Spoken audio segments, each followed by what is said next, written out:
Hey everyone, as always, our BS podcast is brought to you by SeatGeek, our presenting sponsor and the only fan-friendly app for buying and selling sports and music tickets. SeatGeek makes buying tickets on your phone a total snap. Just 2 taps. You can instantly buy tickets to an event that same day, have your tickets delivered straight to your phone, and enter the event without ever having to print a ticket. With SeatGeek, there's no guesswork. Drop your old ticket app. Experience buying and selling tickets the way it should be. To start using SeatGeek, download the free SeatGeek app or go to SeatGeek.com. We're also brought to you by Sling TV. Want a better, more affordable way to watch live TV? Sling TV has the best of live TV for just $20 a month. Lose the long-term contracts, lose the hidden fees, and the extra equipment. You can lose that too. Instantly stream over 25 live channels on your favorite devices, including AMC, CNN, ESPN, and more. Watch the best of live TV for 7 days free right now at sling.com/Bill Simmons. We're also brought to you by TheRinger.com. We are covering this new Frank Ocean album like it's the final round of the NBA playoffs. Some great stuff there. I read Shea Serrano's piece about Con Air sequels today and got super jealous about it. I wish he had consulted me. I had a lot of thoughts. I really think John Cusack should have been in each sequel with his hair regenerating and growing. And by the 8th one, he would have Kyrie Irving's hairline. I think that would have been my one major ad I would have added. I also think they could have done an ESPN Con Air 9 where they're just in the Bristol car wash and mayhem ensues. Check it out, Ringer.com. Check out our Ringer Podcast Network. You cannot check out a new episode of my HBO show any given Wednesday this week because we are off this week and next week. But you can go to HBO On Demand, HBO Now, HBO Go. Check out the first 8 episodes as well as a ton of bonus content. We're putting up a couple new things digitally on Wednesday, so check out for that. And finally, check out TheRinger.com for our merchandise that we've been selling. Part of the proceeds go to charitywater.org. And we are off. Yeah. Clear enough for you? All right. Yeah. All right, it's my only friend who loves track and field. I have friends that like track and field, but I don't have friends that love track and field like Malcolm Gladwell does. We should also mention his smash hit podcast, Revisionist History, has finished all 10 episodes. They're all available on iTunes and wherever else you listen to podcasts. And you can read them at thenewyorker.com as well. And the New Yorker magazine. Malcolm Gladwell, how are you? I'm delighted to be on your show again, Bill. It's been a while. You're also going to be on my HBO show in September, we should mention. So we're steering this toward topics that will be dead by the time my HBO show occurs. And I think the topic that will definitely be dead is the Olympics. I feel like it's already dying. This might be the last day that anybody would even be interested in hearing an Olympics conversation, but a lot happened. The window is closing, yes. So one thing that I was fascinated by this time around, I mean, there's a lot of different subplots, but it feels like swimming and gymnastics have surpassed track and field in America from a human interest / bar conversation / things I talk about with my family standpoint. That was the opposite of the way it was when I was growing up. I always felt like track and field was more important. Other than Mark Spitz, I can't really remember a swimming moment from my childhood that stands out. I kind of remember Rowdy Gaines just because his name was Rowdy. And with gymnastics, you know, obviously you had the Mary Lou Retton type moments and Nadia Comaneci. Like gymnastics was always big. But I always felt like track and field mattered more. And especially as a kid in the 80s, I remember watching the World Championships in '83, and I think it was even on the cover of SI at that point. Carl Lewis, just all the characters we had in track and field. What's changed? Do you feel like it's changed, or am I crazy? You're not crazy. I mean, I do. Anyone who cares about track and field worries that its fan sport in the U.S. is dying. I mean, part of it is that the U.S. dominance. If you just look at the sprints. The U.S. used to be routine that American athletes would win the 100, the 200, and the 400. This year, on the men and women's side, you know, you have Jamaicans winning, you've got a South African winning the 400, you've got, I mean, so you have a real dilution in American hegemony in the sport, and that might be part of it. But also, the sport does a terrible job of marketing itself.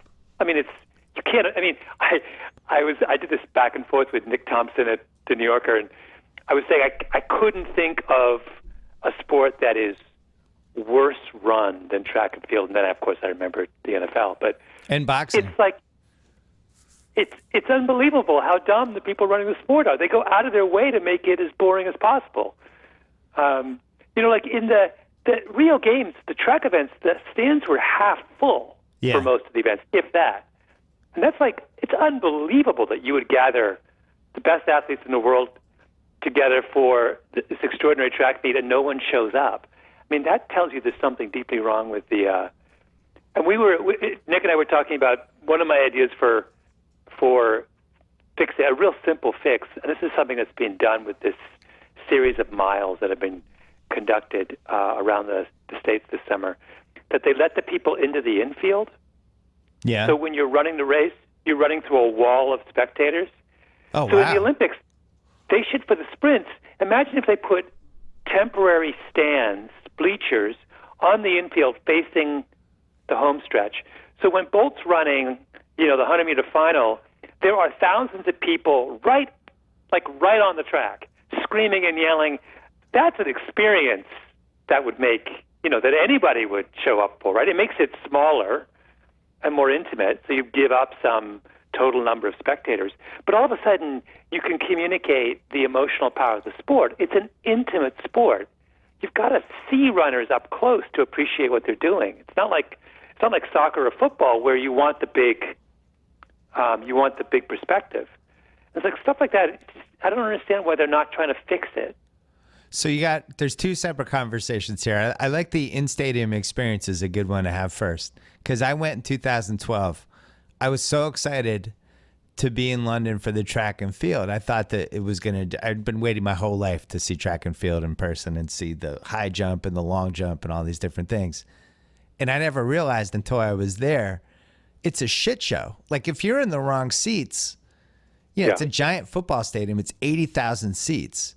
And I don't care how good your seats are, you might be on the opposite side of where the high jump is. And you have no idea what's happening. You can't see it. Can't see the long jump. You have no idea how far the guys go. And, as you were talking, I was thinking, couldn't they just have the high jump, the long jump, and the pole vault in their own kind of contained mini in a little tennis stadium? Yeah, almost absolutely. like a tennis stadium. That would be great. Yeah, long jump, high jump, pole vault, triple jump.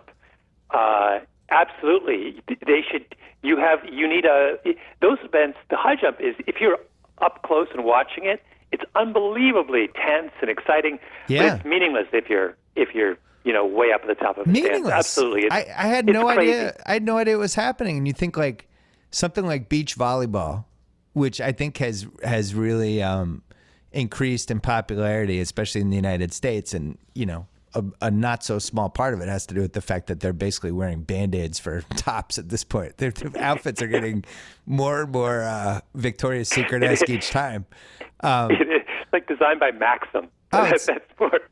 The one, I think she was from Sweden, and she was pretty buxom and became a whole internet thing that night. And then the next time she had a match, she had to wear the T-shirt underneath the thing because I think she knew. It was I don't know who those outfits are designed for, but it's basically Cinemax. Anyway, if you had beach volleyball just in the middle of this giant 80,000 seat track and field stadium, it was just going on as 5 other things were going on, I'm pretty sure beach volleyball wouldn't be as important. Yeah. And nobody's going to watch it. So you're right. So how big would that stadium be for, let's say, high jump, long jump, pole vault, triple jump? That's it. Couldn't that be a 2,000 seat stadium? Yeah, you could. I think you could stuff all of that into one of those mid-sized tennis stadiums. You just have to maybe rearrange some seats, but the scale works there. And also, I don't understand why they never experiment. So think about the jumps. I don't understand why 2 jumpers don't jump in the long jump simultaneously at the same time. Ooh, why not? Almost like bowling when people are in a bowling alley bowling simultaneously. No, but you could say you have 2 people left in a competition. why not experiment and see what happens if you have them both? You have a gun that, you go ready, set, go, and they both done, and so you could tell instantly who's jumped further. Right. I mean, I like that. Maybe that's a bad idea, but I don't understand why it is someone doesn't at least try it. Maybe that makes the long jump way more compelling. I remember as a kid, and maybe these are just sports that are better as TV sports, but obviously something's wrong because nobody really cared about the high jump or the long jump this time around. The single biggest thing with track and field that's changed since I've been a kid is the long jump, and how it used to be just one of the signature sporting events of my life. And now I got to be honest, I don't even know who won this year. I missed it. Yeah, I was in Vegas. You know that the jumps, so there's a huge conspiracy theory about this. So in Carl Lewis's day, Lewis would routinely jump close to 29 feet. Yeah. High 28, mid 28 feet. Now jumpers, if you look in the Olympic competition, they're jumping high 26 at best, low 27. They've lost a foot. So what happened? Essentially, or a foot and a half. Well, I don't know. Nobody knows. So one argument is that drugs really helped you in the long jump. And so you take away doping and people can't do it anymore. That's the kind of cynical interpretation. The non-cynical interpretation is the best athletes just aren't going into the long jump anymore. They're going in. Bolt has made sprinting so much more glamorous that why would you wait? If you're, could Usain Bolt, if he wanted to try long jumping, potentially be the world record holder in the long jump? I don't know, maybe. But I can guarantee you he's never tried it. And that's maybe just a shift in the kind of popularity of the sport. But it's something between those two explanations. I love the fact that you don't think there's doping anymore this decade, and that it was just the old days when people used to dope. I love it. It's great. No, wait a minute. I love it. Doping patterns have shifted. So okay. If you go back to the 70s, huge numbers of people are doing it. Through the 80s, I think it's very specific to countries. They don't have out-of-competition testing. It's gotten a lot harder. People don't understand this. If you're an American or British or European distance runner, somebody shows up at your door dozens of times a year, unannounced, and has you pee in a cup, right? It's hard, and then they have a biological passport where they have an entire blueprint of your physiology on file. It's kind of hard to dope. You have to be, if you're in a place where you can be found, it's, you got to be really, really good to get away with it. It's not like the 70s anymore. So sometimes there's some argument, the reason they all train at high altitude in the mountains of Kenya is it's really hard for a drug tester to show up unannounced, particularly since we know the Kenyans will call you the night before and tell you they're coming the next day. Right. That came out this year. Oops. But, I don't know. It's like if you're Galen Rupp, the great American marathoner, there's no way he dopes. It's just impossible. The guy got tested out of competition like 50 times last year. I'm going to flip your argument around. I would say it's easier to dope now because you can get to a testosterone threshold, right? They allow up to a certain amount. I forget what it is. Well, it's like, I forget what it is for the Olympics, but you're allowed up to like 3 or 4 times your natural testosterone because they have to factor in that some people just naturally produce more testosterone than other people. But remember, they have a biological passport, so they have a picture of baseline, of what they assume is baseline. So we know if there's major deviations from baseline. So it used to be that we were in an era where we set these limits, but now we've moved into an era where we say you can't deviate from your baseline. We can tell if you do something shocking to change your Are we your sure biology. we can tell, though? Because when they looked back at all the samples from 2000 to 2012, when they had better technology to look back at it, and then it turned out a bunch of people had been cheating that they just didn't catch. Yeah. So, although I think that there's more corruption I think the corruption lies not with the sophistication of the doping itself. The corruption clearly lies in the administration of the doping. Yeah. In other words, the officials running these anti-doping campaigns, we know from Russia, they're like taking cash. They're swapping samples. They're warning athletes. So I think the issue is, can we get I don't think it's hard if everything's working properly. I think you can police doping pretty effectively. Look at cycling. So the average times in the Tour de France have dropped dramatically since the 90s. And that's because they've controlled doping, or at least they've kept it within bounds. And they cleaned up their act. And now it's time for other sports to do the same.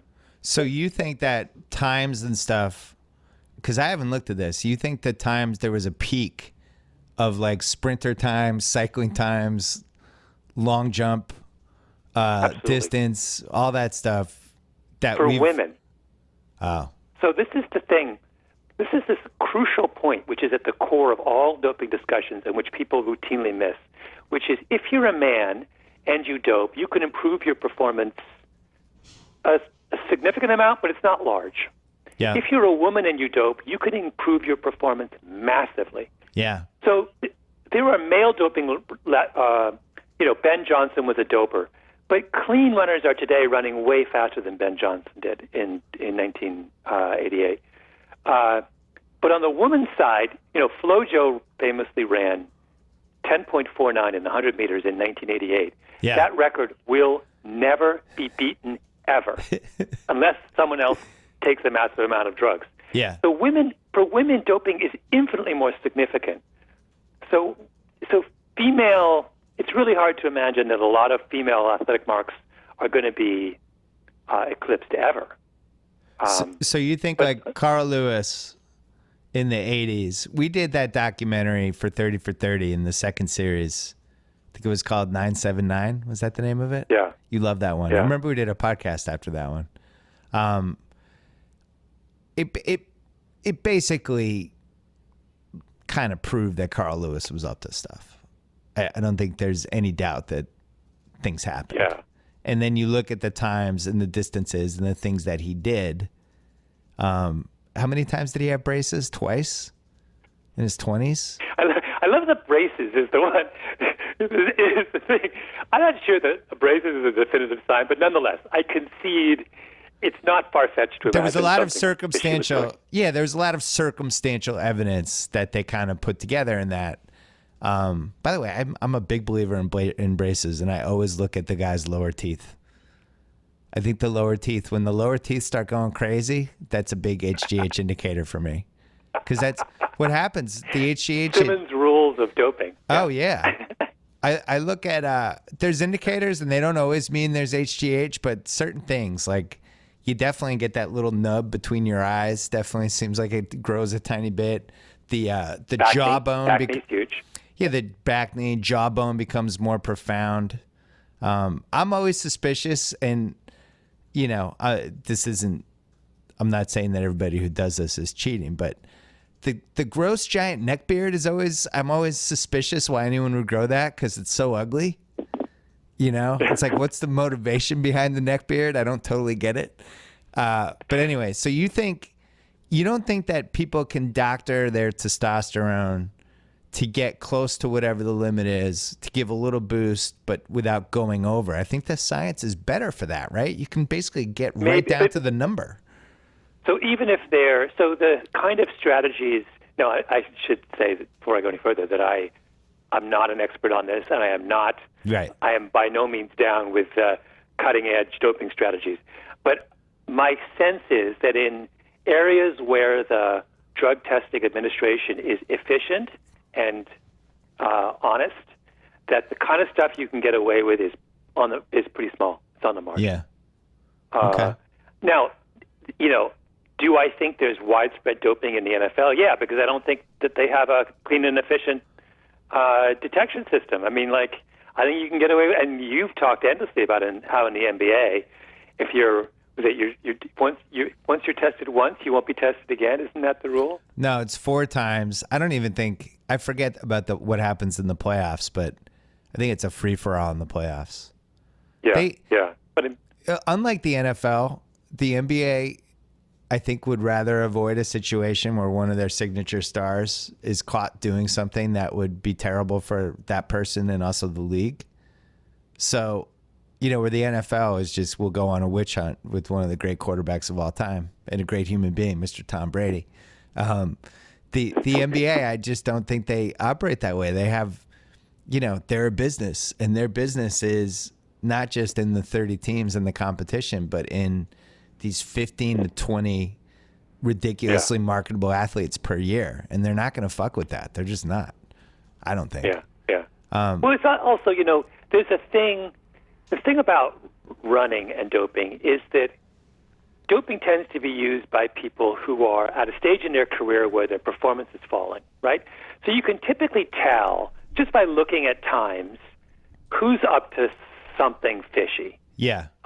These kind of mid-career, they're 28 years old and all of a sudden they're running, 20 seconds faster. But in the NBA, it's really hard, or in football, it's really hard. I mean, it's not impossible. You see these guys have these breakout seasons at 28, 29. You can raise an eyebrow, but it's just not as obvious. Right. So I feel like there's an ability to get away with stuff in those sports that's just not. Well, and I also but think we haven't even talked about soccer. I mean, if there's ever a sport tailor-made for doping, it's soccer. Yeah, I think we always feel like as Americans when we talk about this stuff, well, you're not American, you're a Canadian. North Americans. When North Americans talk about this stuff, we always gravitate towards steroids, PD, and like the baseball Sammy Sosa type of, where you can see obvious effects and more power and things like that. The oxygen doping is the one that, and EPO and things like that are the ones that I just don't feel like people know anything about, and they don't understand what kind of benefits that would give a basketball player or a hockey player. I think it would.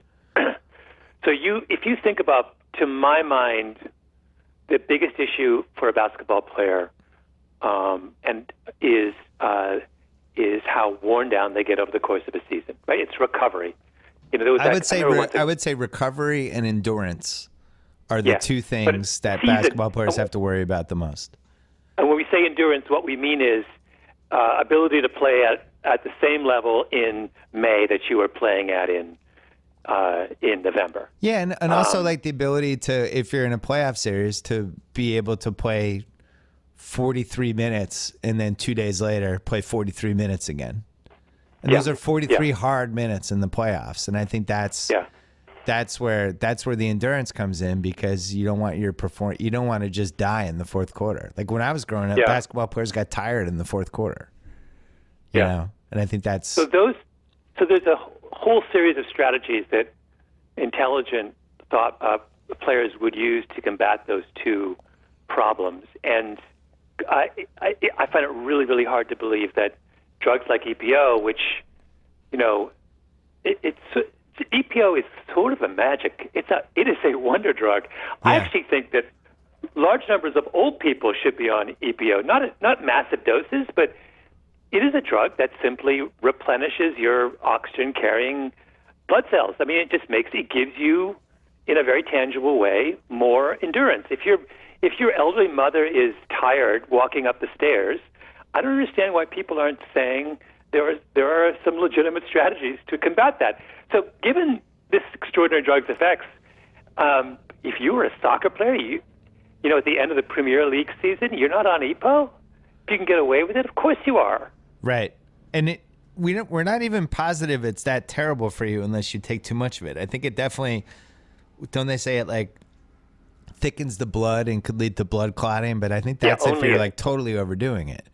Yeah, no, there are, because the crucial thing, and by the way, the great book, Tyler Hamilton, Lance Armstrong's colleague, wrote a book on that is it is the most extraordinary book about doping, in which he claims he's apologizing for his doping, and in fact, he justifies it so brilliantly.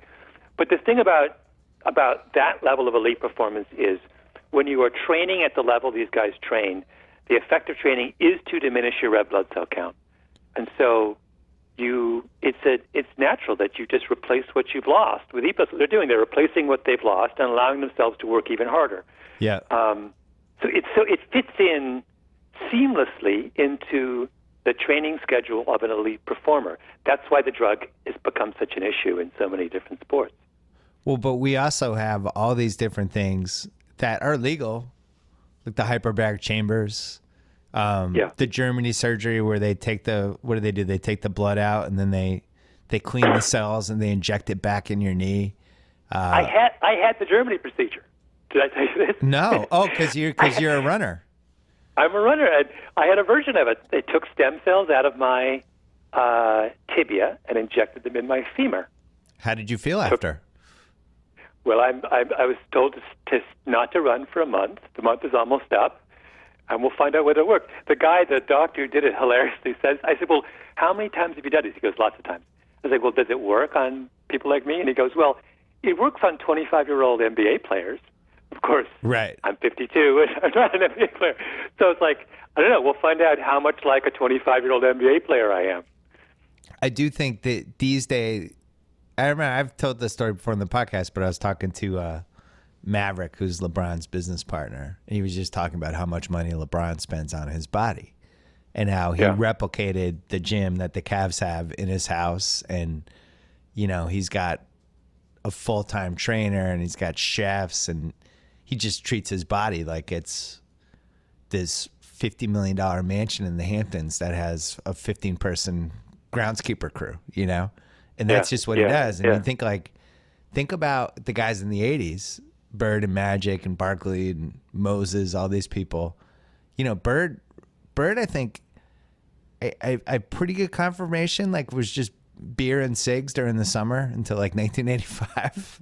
Like, definitely would have some butts during the summer and some Miller Lite. He has another 4 or 5 years on his career today if he plays.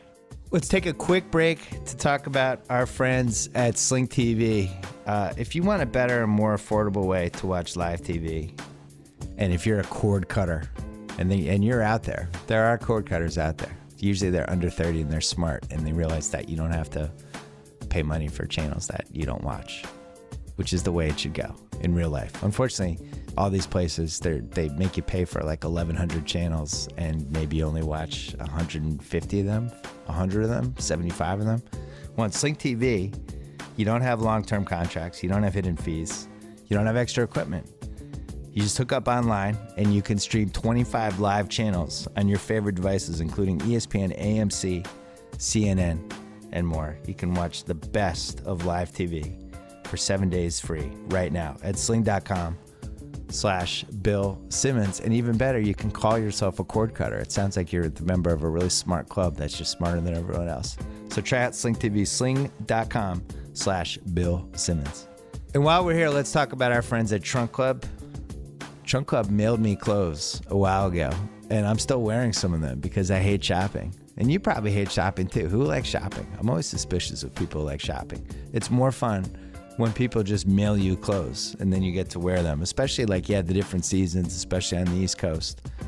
Summer right now, t-shirts and shorts. But now you're getting into the fall.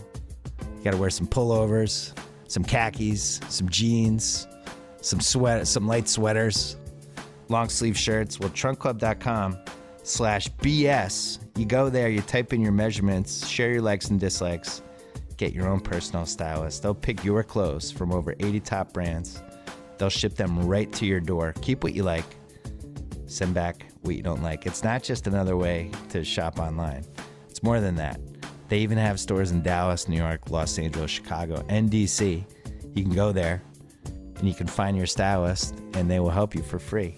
It's not a subscription service. You get your own personal stylist. Shipping is always free, and you have 10 days to try on the clothes risk-free. So, get started today. Trunkclub.com/BS. That's trunkclub.com/BS. And start with your free personal stylist right now. Okay, back to Malcolm Gladwell. 25 years ago, the guy who wins 6 medals or 7 medals is one and done. He belongs to one Olympics. Phelps belongs to 3 Olympics. And that's like really interesting. Maybe that's why isn't it sport 4? like swimming, where I think he belongs to. Well, he's 4. Yeah, 4 Olympics. That's right. He's 4. Yeah. I mean, that is like a really interesting, and maybe that's what allows swimming to rise in relative cultural importance, because it's a lot easier to relate to a sport when someone familiar is coming back year after year. It's a great point. I think, the three biggest stars of this Olympics were Michael Phelps, Usain Bolt, and Simone Biles. Simone Biles was a lock. Everyone knew going into the Olympics, she was just lovable. What are the odds she was going to resonate with America? 100%. But Phelps and Bolt, the continuity of it was what made it special. And it did feel a little bit like, like the second three-peat for Jordan or LeBron coming back from 3-1, where it's like when there's a familiarity with the person who's doing something great, it pushes it to another level. Phelps is somebody that for a decade, even though he was killing everybody in swimming, he didn't really win anybody over as a personality. He'd host SNL and be like, oh my God, this is awkward. He never really had what we would call a sophisticated interview moment, anything like that, any moment that kind of resonated in a way that didn't have to do with the swimming pool. Then he had some personal issues, and I think something switched over these last 4 years with him and with fans and with Americans, and it had everything to do with just the continuity and the familiarity, Yeah. And you get to know someone, and the thing that Phelps is really interesting. So one of the reasons he's so appealing to us is that he has that moment after 2012 where he has these series of crises.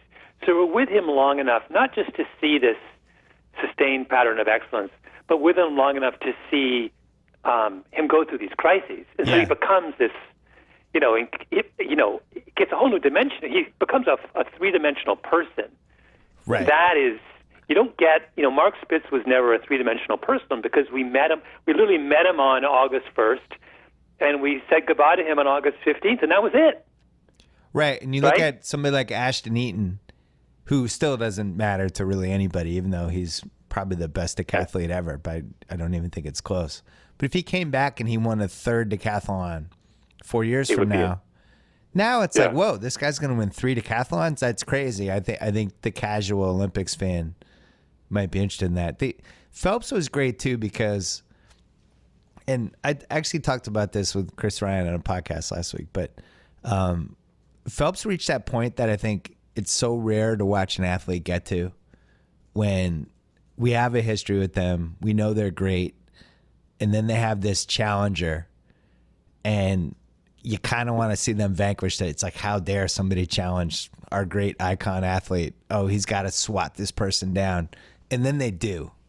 And that's the final level. That's like that Jordan, Tiger, Ali, which I think this was the Olympics where he kind of moved into that group for me as somebody that just wasn't just, probably the greatest ever at his sport, but had a couple moments where it was like, oh, really? You're gonna challenge me? I'm gonna vanquish you right now. And then he did the vanquishing. And that's what was cool, I thought, this time around. That's why he won the Olympics, I feel like. Don't you? I would rank him first. You'd rank? Oh, I would. I'm biased. I would rank Usain Bolt first, but you'd rank Bolt over Phelps. Phelps is he's washed up by swimming standards. It should be over. I have a track fan's suspicion of swimming, which is every time someone jumps in the water, they break a world record. What exactly is the relationship between the sport and world records in swimming, such that I bet there has never been an Olympic Games where at least half a dozen world records in swimming didn't fall. It's unbelievable. So you're suspicious from a cheating standpoint, or just it doesn't make sense to you? The performances. I don't think it's cheating necessarily. It could be. I have no idea. But it's something about the nature of the sport is such that superlative performances are almost routine. Yeah. And to me, that ruins it. Like in track, some of these records have been around for a long time. They're really hard. And when you watch that Wayne van Nierik, the South African who wins the 400 meters and breaks Michael Johnson's record from, that was 18 years old. I mean, that mattered because that was an insane record. and no one was thinking it was going to get broken. It was, Michael Johnson is such a kind of iconic figure in sprinting, and this guy in lane 8 just comes and blows it away. It's like, wow. But in swimming, if Phelps doesn't break the world record, I would be disappointed. I mean, I just can't get excited about something where the superlative is so routine. In person, the swimming wasn't that great. It was a slight disappointment for me because you can't tell who wins. I don't like any sport where I don't know who wins at the end of the sport. That's a problem. Whereas gymnastics was way better in person than I was prepared for. I remember I wrote about this 4 years ago, but it's just so much more dramatic. And even when there's like 5 events going at the same time, when something bad happens, it's the worst sound you've ever heard at a sporting event. It's like you would think Barbaro's leg just broke into 9 places if a gymnast falls off a balance beam. It is a horrifying collective moment. And by that same token, when somebody nails a routine, like it's really a moment. Like you feel it in the stadium, and it's great. The parts that the Olympics has to figure out is when you have tennis and soccer and golf and these sports where the pros can just make so much more money, and it's almost not worth it for them to go. And I think basketball's in that spot a little bit now. What do you do? I think they have to drop those sports. They should definitely drop golf. I don't understand how golf even became a sport. Tennis, feels like they should drop, right? Tennis has 4 majors. What do we need the Olympics for? Yeah, I don't. And they, by the way, they're adding 5 more sports for 2020. The Olympics is just run. It's insanely badly run. Yeah, and it's just a bunch of greedy people trying to maximize their profit. They have to. I don't think tennis belongs. I don't think golf belongs, and I think basketball under certain circumstances belongs. But you have to at some point sort of draw a line around what you think an Olympic sport is, and where you think you have real traditions that you're enacting, and say we're done. Right? That's what this is who we are. We're just like tennis doesn't add another major every year. Nor does golf. I mean, and they don't. It's like I don't know why the Olympics thinks that you can just sort of infinitely expand this model to infinity. Well, how dare you say they should get rid of basketball, though? You should take that back. That made me upset. I've never. Last time I got excited about, I can't get excited about a sport where there's a 95% probability the U.S. wins every year. And the only circumstance under which the U.S. wins is if they don't bring their best players. In other words, the whole conversation about Olympic basketball is why didn't they bring so-and-so, which would have improved our chances of winning from 99% to 100%. Right. Like why is that exciting? Well, it was more fun when they put real thought into the team and had role players and 12th man. I just think they construct the team wrong. Why is Harrison Barnes the 12th man? I knew this was going to come up. Well, just why though? Like, why not get I don't know, one of the Zeller brothers? Like, why do you need a good player to be the 12th man? Why can't you have more shooters? Why? It's like they I think because they panicked because guys were dropping out. They basically just put together an all-star team. And why do you need more basketball? Is it basketball? I mean, swimming, we don't pay attention to it, except once every 4 years. The Olympics is this amazing showcase of what's going on in that sport. Basketball, we have so much basketball now. You could argue the NBA season never stops. People talk as much about the NBA in July and August as they do in March. I'm ashamed. You also, isn't it piling on to have the Olympics as well? I'm ashamed to admit this, but I probably watch more basketball than any other Olympic event. I think the women's are a problem. Like they have to figure out the women's because we probably could have gone 4-on-5 for the first half of every game and still won the gold medal. It was actually the greatest women's basketball team that's ever been assembled. It was 3 generations of players, and Taurasi's still in her prime, and she's easily the best women's player ever. I don't know. I don't even. You could talk me into the women's basketball like the U.S. should not be allowed to send anyone who's over 22 years old, something like that. And I wouldn't mind if they did that.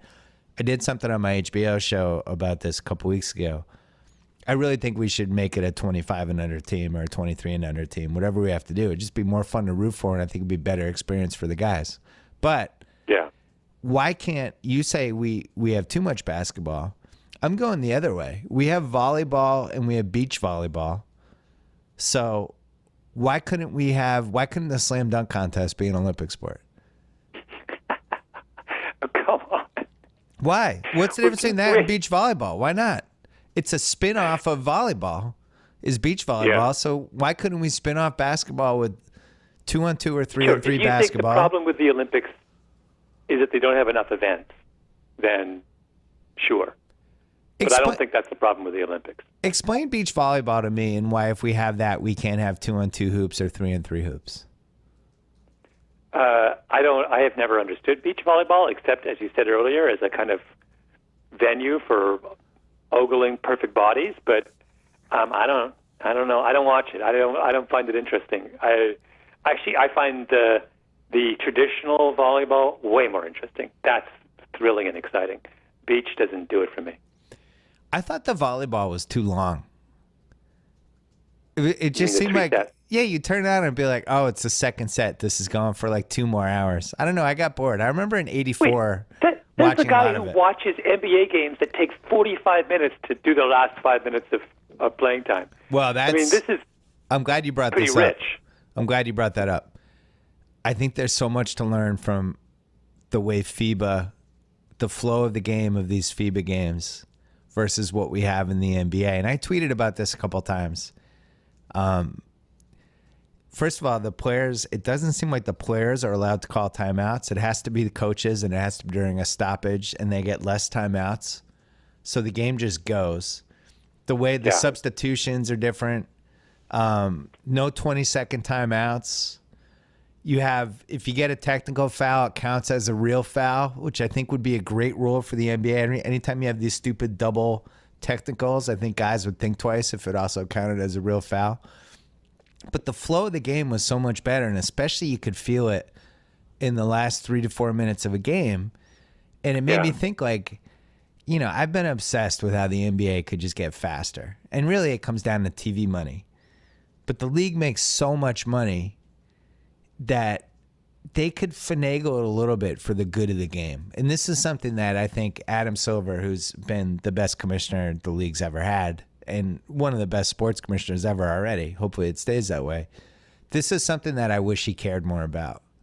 Because there's lots of easy ways to make the game move faster. I get rid of 20-second timeouts. If you've ever been to an NBA game, you know that a 20-second timeout is a minute and a half. It's not a 20-second timeout, and there's no reason to have it.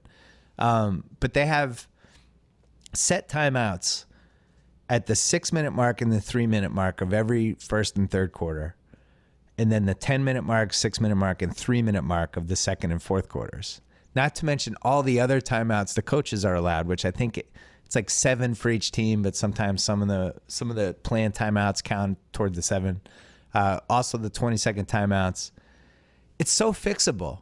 And one of the things I think they should experiment with is when people are shooting free throws. Because if you watch like ESPN and ABC when they show games, sometimes people will be shooting free throws and they'll do the wide shot and they'll promote something.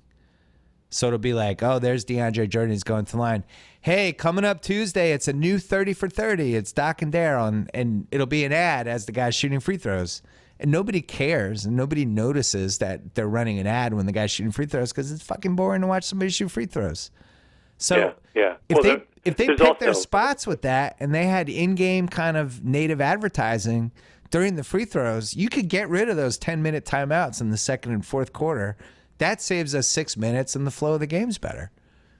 I also think I would think you could go further. I think the fouling, the second issue in the last 5 minutes, of course, is the fouling. Yes. And I'd like to see a situation where, with 2 minutes left, you revert to soccer rules. If somebody comes out, they can't go back in. Oh, I like it. I think it'd be super interesting. Because I want to see people. This I don't understand. I want to see players exhausted at the end of games. I think that's interesting. And so this constant subbing in, subbing out, foul the guy, sit him down, send him back in. To hell with it. If if he comes out, he's gone in the last 2 minutes. And now let's play. Show me your. And what if we said, what would happen? And I think I would do this as an experiment. Yeah. But just to see, what if we just said no timeouts in the last 2 minutes? Well, I mean, at the very least, you should not be able to call a timeout after a timeout. I don't know why that's not a rule.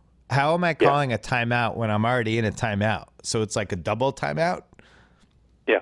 We just had There's a timeout. There's a great Hollywood phrase for that. Do you know the phrase? It's called a hat on a hat. Right. A hat on a hat is an idea that is made worse by the idea that comes after it. Right. So yeah, a timeout after a timeout is a hat on a hat. Here's the thing. If I call a timeout to design a play where I'm going to inbound the ball and run an offensive play, we come out of the timeout, and the guy who's supposed to inbound the ball, my guys screw up, and they can't find, it's chaos. Don't reward them by giving them a bailout with a second timeout. That's it. Yeah. We had a timeout for them. Now they have to get the ball in. If they don't get the ball in, the other team gets the ball. Like, let's go. Let's move. Yeah. By the way, the chaos from a spectator standpoint is really interesting. Right? Right. I mean, watching players cope with incredibly high-pressure situations in the flow of the game is why you watch basketball. So why do we devise something that takes away the pleasure of the spectator? Well, the other thing, there wasn't nearly as much instant replay with FIBA. And I just think instant replay has been a failure. I hate it. Totally I think agree. it ruins the flow of the game. I think these games are way too long. My conspiracy theory, and I hope I'm not right, is that they've done studies and it's actually good for the games to be longer because it's more commercials. The longer these games are, more commercials, more people going to buy food and drink, stuff like that. And I remember talking to Adam about this. To me, I never feel like halftime's long enough. Halftime's like 15 minutes. And if you have halftime, you watch the first half, you go up, maybe you get a drink, you go to the bathroom, you get food, whatever. And then all of a sudden the game's starting again. And it's almost like, oh man, I wish we had 5 more minutes. That should be your 10-minute timeout in the second and fourth quarters. But the answer is the halftime commercials aren't as valuable as the in-game commercials. Well, here's my question about commercials, and I don't know enough about the ad business to answer this correctly, but it's a question for someone who does. Yeah. If I have, let's say for the sake of argument, I have in the course of a basketball game, a typical basketball game, 40 ads. Yeah. And I sell them all for $1. So I get $40. If I shorten my basketball game and I make it way more exciting, and now I have 20 ads, why can't I sell the 20 ads for $2? Don't ads become more valuable when they are more scarce? Particularly when you have a product like the NBA, which is so extraordinarily popular. Well, so there's a lot of not to get too meta, but I found, obviously we have sponsors during this podcast. We could have 10 sponsors. You and I could talk for 5 minutes, and every 5 minutes we'd have, another 1 minute sponsor. Would that be a better sports radio? Yeah, but would that be a better product or a worse product? It'd be by far a worse product. And I think the NBA is in this middle ground right now where, well, first of all, they're not getting the money from the ads. So it's like, let's say the Celtics sell. Well, the Celtics are a bad example because they own part of their cable network. So let's say like the Nuggets, they own their own cable network too. Who doesn't? The Milwaukee. Milwaukee sells their rights to Fox Sports Net. Who knows who has their thing? So Fox Sports Net buys 20 years of Bucks games for a price. Now they can do whatever they want with the ads, unless the NBA changes how you play the games. Now, could Fox Sports Net say, well, wait a second, we spent all this money on these games, and now you're saying you're taking out 2 commercial breaks that we thought we were paying for? They're not going to do that because anyone who's paid for basketball games got a great deal on them because the NBA is the hottest sport right now.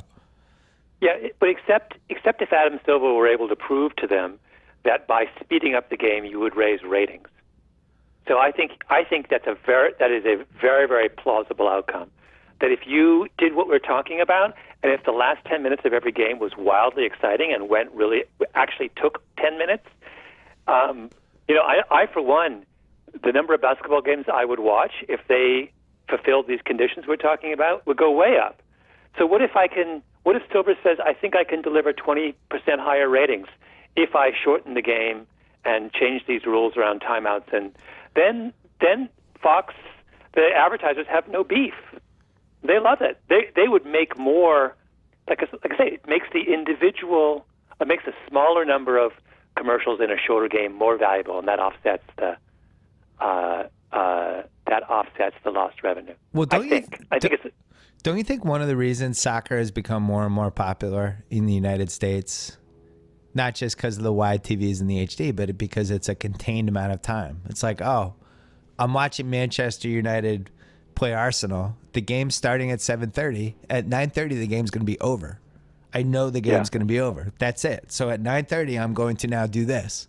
If I watch a basketball game, it's like Knicks Thunder. It's starting at 7:30. I hope it's over by 10. Might end at like 10:20.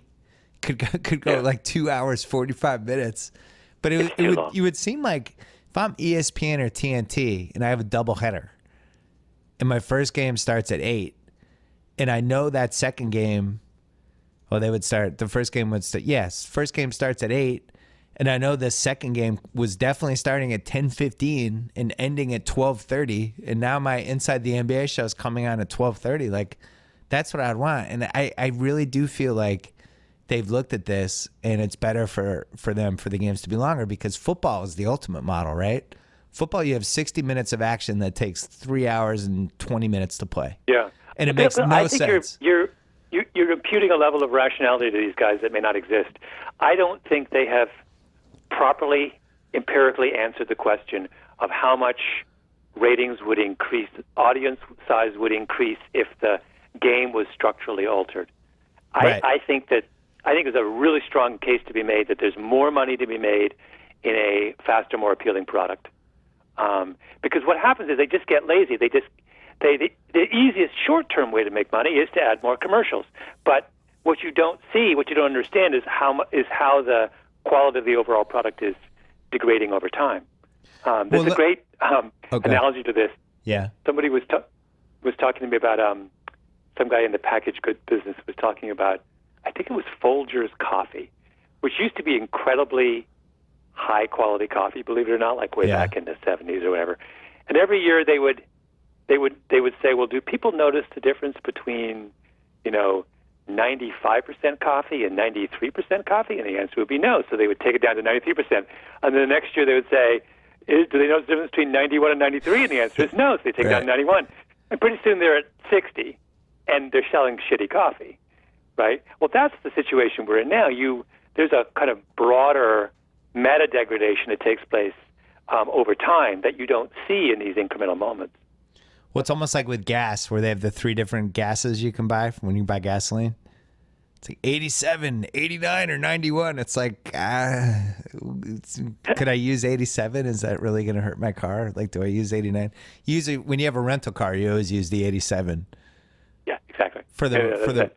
So I think Hack-a-Shack's another one where Hack-a-Shack's an easy fix, right? Everybody's like, how do we fix this? What are we going to do? Like, how do we get rid of it?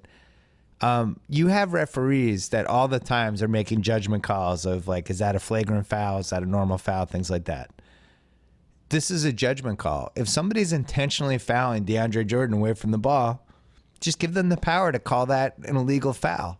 And it's 2 free throws in the ball. Now that's not happening anymore. Yeah.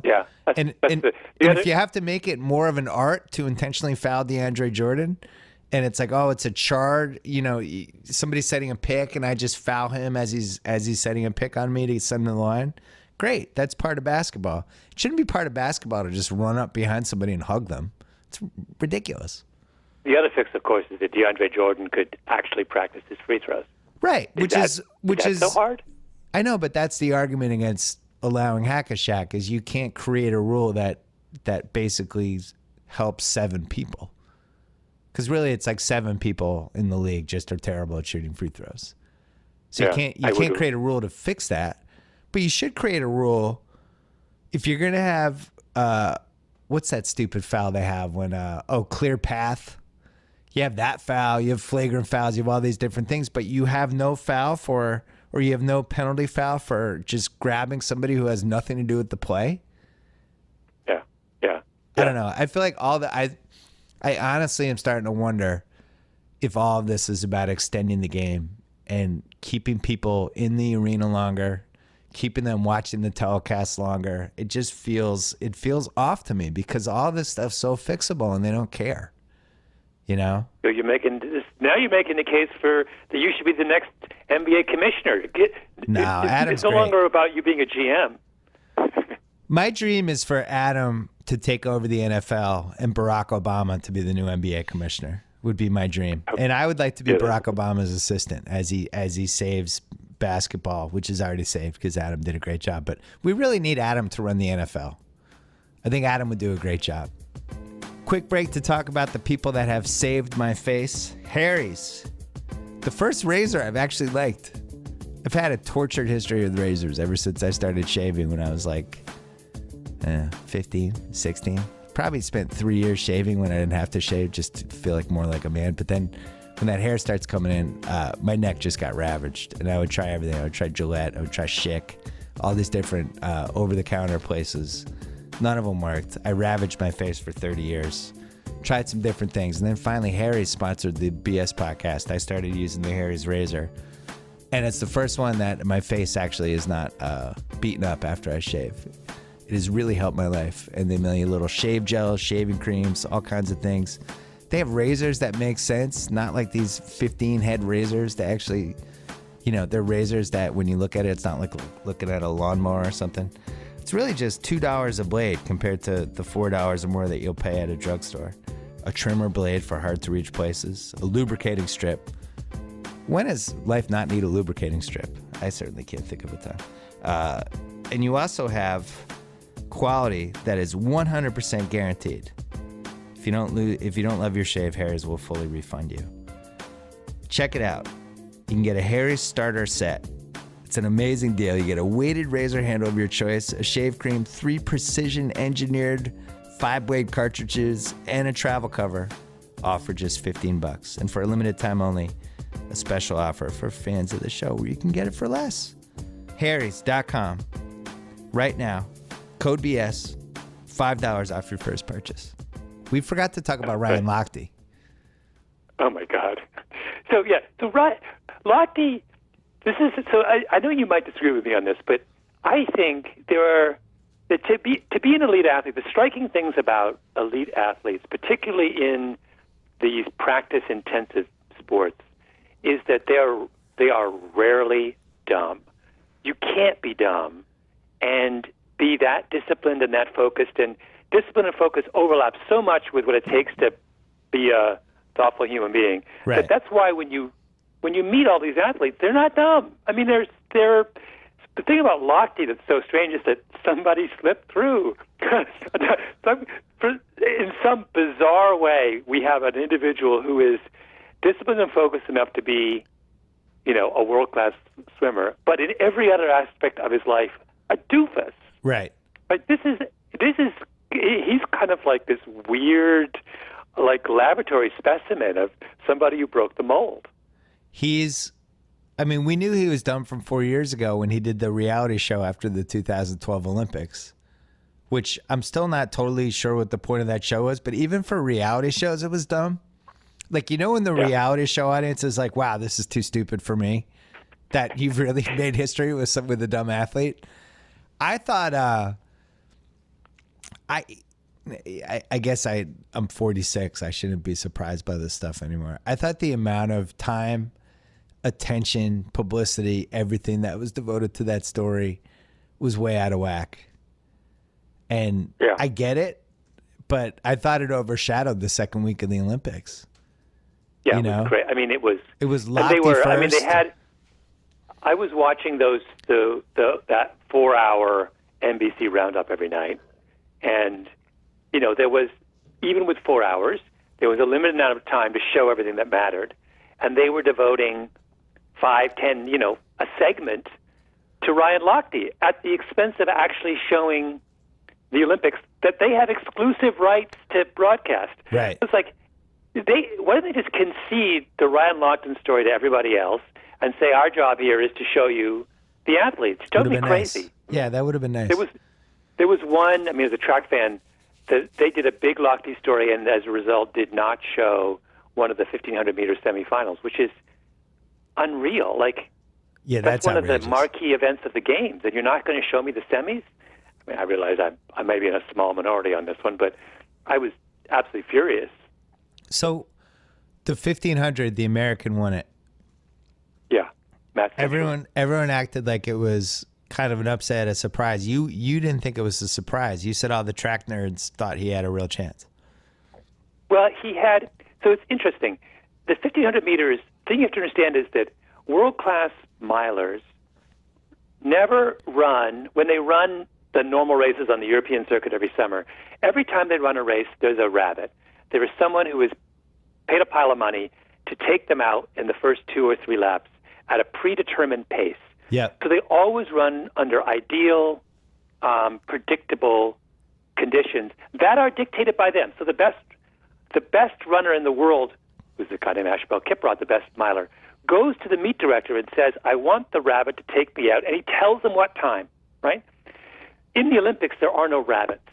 So all of a sudden you have runners racing under conditions that are incredibly unusual. Ashbel Kiprop hasn't, or all the guys in those races, you can count the number of unrabbited races they run over the course of their career on, one hand. It's basically just the national championships and the Olympics. So point number one is it's already weird. So they're in this situation. They don't know what to do. So what do? They go out and they jog the first 2 laps. So they turn a mile into a half-mile race. Yeah. They ran so slowly over the first 2 laps that I could have kept up. I am. Especially I'm after a your hacker surgery. runner in his Yeah, 50s. no, your surgery. You can definitely keep up now. That's right.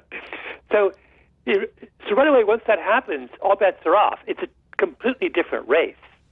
And so tactics start to matter hugely. The race went not to the fastest runner, but it went to the smartest runner. And we've known for 4 or 5 years now that one of the smartest milers of the past generation is this guy, Matthew Centrowitz, this American guy, who is just time and time again is always in the right place at the right time.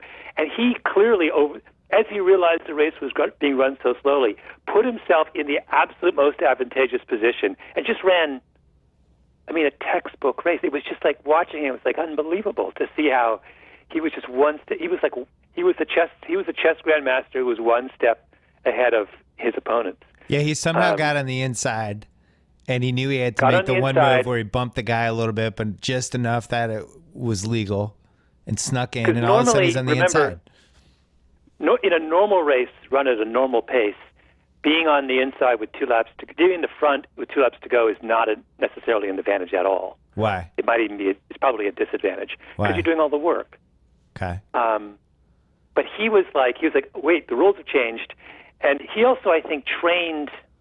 The other thing I think he did is he trained in such a way. He was anticipating a very, very, very slow race that was essentially run over the last 400 meters, and that changed the way he prepared. It was just it was a textbook example about how it is preparing for the Olympics. It takes a lot more than it appears. There really is a huge amount of thought that goes into it. Doesn't it seem like he should have been a slightly bigger deal? Was disappointed. I thought that was awesome that we won the 1,500. Yeah, that's not we. You're Canadian. Your point. No. Well, yeah, I'll take it though. I'm a fan of his. Yeah. I met him years ago. When I was doing a story on his coach, I was interviewing Alberto Salazar, his coach, while Centrowitz was doing 200-meter repeats. Yeah. At blinding speed on the track behind him, and he runs so effortlessly. He's one of the most beautiful runners I've ever seen. It's just you can't believe he's going as fast as he is. Even in the last lap of the Olympic final, if you looked at him in isolation, you would have said, "Oh, he's just kind of going out for a decent paced run." And then you look at the time and you realized he ran 50 seconds for the last 400 meters. But yeah, he should have been that goes to the point about track just doesn't command our attention the way it used to. If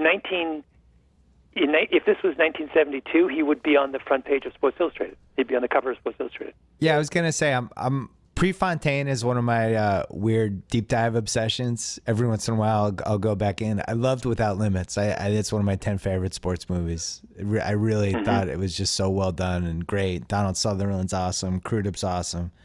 That race that, basically tormented him for the next 2 years in the 72 Olympics is, and you know way more about race than I do, but it's a fascinating race. And the movie does a great job of breaking down.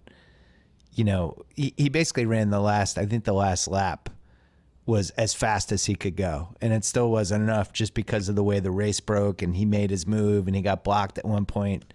And we think the winner was a doper. And the winner was probably a doper. 72, right? Yeah, they had that stuff back then. What was your favorite race? Because I know you watch all this stuff in this Olympics, just from a strategy, how it broke down kind of standpoint. Was it the 1500? That I also the marathon was run by one of the kind of biggest badasses in running. This guy named Eliud Kipchoge, this Kenyan guy who is so good, and he turns. So he's running. There's 3 people running that are together at sort of mile 22. Yeah. 4 miles left. Galen Rupp and this Ethiopian named Lisa and Kipchoge, and they're all terrified of Kipchoge because he's so good. And he runs a little bit ahead of them at the water stand to get his water, and they think he's going to, they get a little concerned. And Kipchoge turns around and says, "Don't worry, guys, I'm not taking off yet." Oh wow!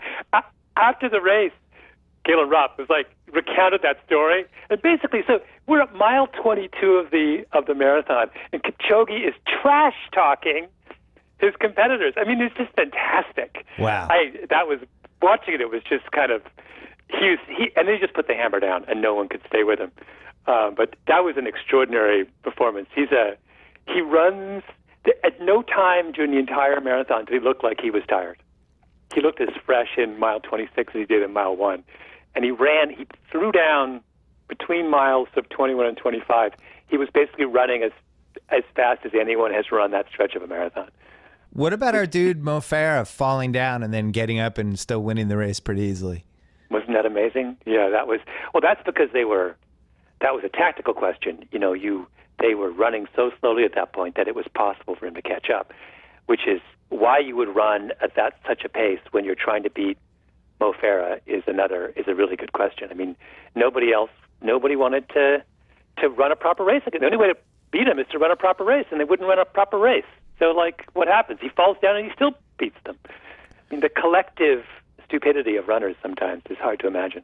If we had pound for pound track and field runners like we had track and field runners, if we had pound for pound runners / sprinters / distance guys like we have boxing, where they're Floyd Mayweather's #1 pound for pound boxer. Who is the #1 pound for pound runner / sprinter / distance guy right now? If you had to do your rankings. You mean right now or in the last? If you were going to say the last, coming out of the Olympics. Coming out of the Olympics. Who's pound for pound the best? Such a good question. Yeah. I mean, in London, I would have said Alison Felix. This time around, I would say probably Mo Farah. Mo Farah is world class at every distance from the 1,500 meters to the marathon. Right now, he could 1,500 to the any marathon. One of those races. Really? Yeah, ran a marathon I think last year, and ran a time faster than the winning time in the Olympics this year. I mean, admittedly, it wasn't. The Olympics were was super muggy and stuff. But no, Mo Farah is the first runner in a long time who, within the space of 2 years, can compete at the absolute highest levels in everything from 1 mile to the marathon. So pound for pound, I don't think anyone else is close to him. Wow. He's a good enough credit. You're witnessing, when you're watching Mo Farah, you're witnessing one of the most extraordinary distance running talents of all time. That was one of my 2012 revelations, was seeing him in person and seeing how excited the crowd was for him. just so watching him do his expressive and thing. charismatic. Yeah, I wasn't prepared for the long distance races to be as much fun in person. They're actually better in person than long jump, high jump, and some of that stuff. I mean, 100-yard dash is still the pinnacle. That's one of the best spectator experiences I've ever had in my life. And to even see Usain Bolt, you've seen him in person, right? Haven't you? Never have. Oh no. Yeah. I've seen Mo Farah in person, but never Usain. I mean, even though Usain's from, he's one of my fellow Jamaicans. I know. It's a tragedy. I mean, we've talked about the Jamaican team before, so I don't want to just rehash it, but it is incredible. How big is Jamaica? 2.5 million people. So what's that? Like Connecticut? It's, no. No, I think Connecticut's bigger. Maybe it's Connecticut. Rhode Island? It's maybe Rhode Island. Yeah, it's in that territory. No, the place is tiny, and don't forget, like, tons of sprinters from other countries like America, England, and Canada are like either born in Jamaica or their parents are born in Jamaica. So it's not just Jamaica, right? The greatest sprinters in Canadian history have all been Jamaicans. The guy who set the world record and won, well, Ben Johnson, but also the guy who I've forgotten his name, who won in 1992, Jamaican. I mean, it's tons of Jamaicans. It's really kind of it's really kind of strange, and it's hard to explain. Well, we did a back and forth, I think, like 4 or 5 years ago, and you were explaining how there was some term for it, some fancy term, some fancy Gladwell term about when maximizing capitalization. Yeah, capitalization rate, maximizing the talents of a specific area. Whereas, like, they're finding 100% of their sprinting talent. Yeah, and like, that's the only way. Yeah, like Pennsylvania for some reason produces quarterbacks. Yes, there's something about if you have a region that there's evidence and there's history and there's role models and people look up to, and there's some sort of something in place that tends to push more people into that place. My cousin who lives in Kingston, at his kids' either middle or elementary school, there is a sprint coach. Right? Wow. So it's just like Texas in football. I mean, it's when you put that much attention on a very, very specific sport, you get results, right?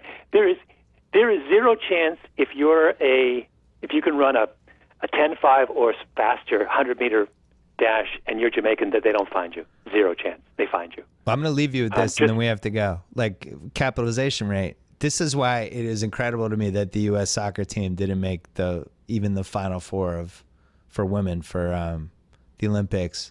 And just in general, you know how we always would talk about, oh, man, imagine if Russell Westbrook played soccer.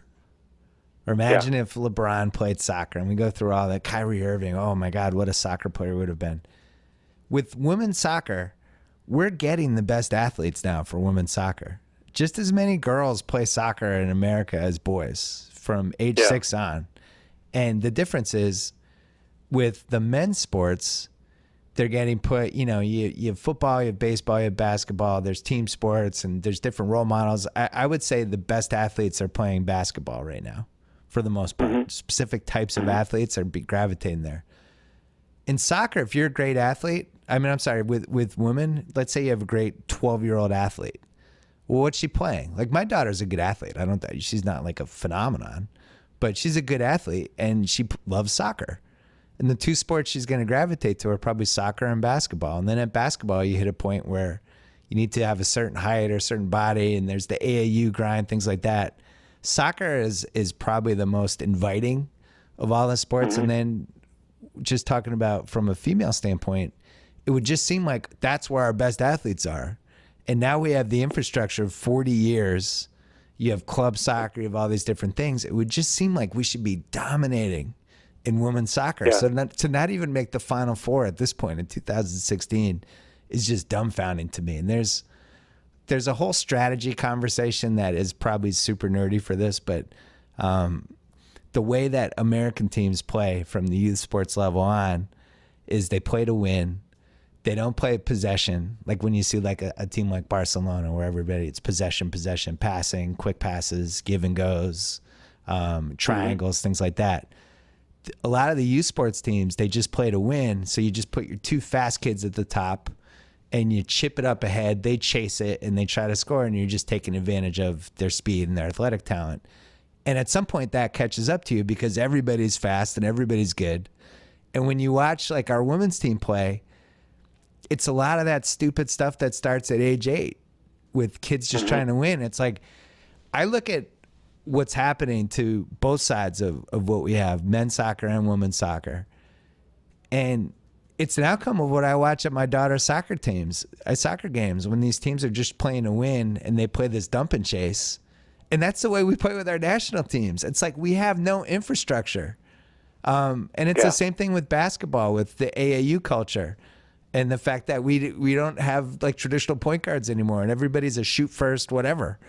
I don't know. I feel like it's infecting soccer and basketball specifically. That's the end of my rant about this. There's two separate things we're talking about here.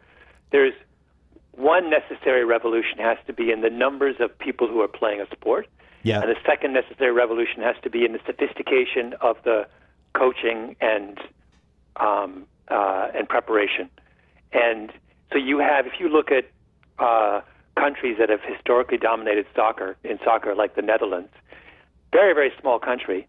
So the pool of players is tiny, a fraction of the pool in the United States. But the level of coaching, I mean, for a while, all the great coaches were Dutch. The Dutch reinvented modern soccer. So they maximized on the other end, on the sophistication of coaching and preparation. Right. And I'm wondering whether we underestimate the coaching preparation contribution and overestimate the pool of, like, to my mind, Jamaica's the same way. That fact I told you about, they have a sprint coach in my cousin's elementary school, that tells you more about Jamaica's sprinting prowess than the fact that Jamaica, the size of the country. Well, the way we do soccer in this country now, it's like if you're really good at soccer, you end up playing like what's called, you could do the ODP, or you do an academy team or whatever.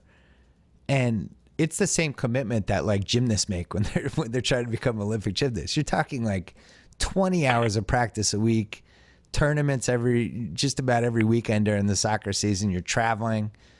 And it's like, there's so many soccer players in this country. What's the outcome? Like, yeah, you have a chance to get a scholarship in college. But when you look at like the actual Olympic team, there's 22 spots. There's turnover of maybe 2 people a year, 3 people a year max, versus like I think the odds are better that you'd get hit by lightning than you'd make the Olympic team. But it's. Tell that to your daughter. Well, but it's I think team sports are great. Like, I'm so glad she's doing it. And I think it's awesome. But at the same time, like, I just don't know what kind of habits we're learning with these kids from age 8 to age 14. Like, they're playing a specific style to win. I don't care if it's basketball, soccer, or any of these other sports. You're just playing to win versus learning how to play. And I think it catches up to you. Anyway, that's the end of my rant. Malcolm Gladwell, the Revisionist History Podcast. What was your favorite one? If you, out of the 10 podcasts, if somebody was only going to listen to one, which one would you recommend? It was the one called My Little 100 Million, where I talk about the obscenity of Stanford University and how all the money in American education goes to such a small number of institutions. That was my favorite. Oh, that's one of your passions, too. Yes, it might be the one that's the most popular when I look at the numbers. But good. Bill, it was a real pleasure. This was great. I'll see you next month on Any Given Wednesday. You're on the September 7th show. I won't spoil the topic, but it's a good one. Thank you. Enjoy the rest of August. Anytime y'all want to see me again, rewind this track right here, close your eyes, and picture me rolling. Thanks to Sling TV for sponsoring today's BS podcast. Remember, the best of live TV for just $20 a month at Sling TV. Lose long-term contracts and hidden fees and extra equipment. Stream over 25 live channels on your favorite devices, including ESPN, AMC, CNN, and more. Watch the best of live TV for 7 days free right now at sling.com/Bill Simmons. And also thanks to Harry's. the razor that has saved my face. $5 off right now if you go to harrys.com and put in code BS. Just do it. You get a nice, awesome starter's kit. What does it have? Oh, a weighted razor handle of your choice, moisturizing shave cream, 3 precision-engineered 5-blade cartridges, and a travel cover for just $15. And you're getting $5 off with the code BS. Check it out. Also, check out theringer.com. Check out the Ringer Podcast Network and all of our great podcasts, including Keeping It 1600, The Watch, the Ringer NFL shows, which is heating up with a bunch of previews right now, and a whole bunch of other good ones. And then finally, my show, Any Given Wednesday on HBO. Off this week, off next week, but you can watch the first 8 episodes right now on HBO Go, HBO Now, HBO On Demand, and we're going to put up a couple of new things that you haven't seen on Wednesday. A Jonah Hill speed round, and then one other thing that we made that was supposed to be for last week's show, but we ran out of time. Check that out on Wednesday, and we'll be back actually later this week with a second BS podcast. Oh yeah, we're coming back later in the week. Until then.